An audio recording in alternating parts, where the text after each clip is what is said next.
আসসালামু আলাইকুম। সংবাদ শিরোনাম।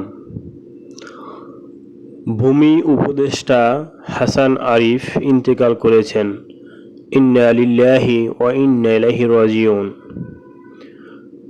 আমরা ক্ষমতার জন্য অস্থির নই। জামাতের আমির ডক্টর শফিকুর রহমান। মাদ্রাসা ছাত্রকে বলাৎকারের অভিযোগে শিক্ষককে জুতাপেটা। দ্য ইকোনমিস্টের চোখে বর্ষসেরা দেশ বাংলাদেশ। বরিশালে শীতজনিত রোগে আক্রান্ত রোগীর সংখ্যা বাড়ছে। বৃষ্টির পরই আসছে শৈত্যপ্রবাহ, আবহাওয়া অফিস।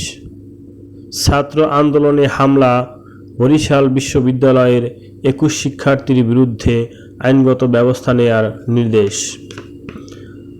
বরগুনায় 3য় শ্রেণীর ছাত্রীকে ধর্ষণ, মুমূর্ষু অবস্থায় শেরেবাংলা চিকিৎসা মহাবিদ্যালয় হাসপাতালে ভর্তি। আগামীকাল বাজারে আসছে আমার দেশ পত্রিকা। বানারীপাড়ায় বিএনপি নেতার মামলায় ছাত্রলীগ নেতা উজ্জ্বল গ্রেপ্তার।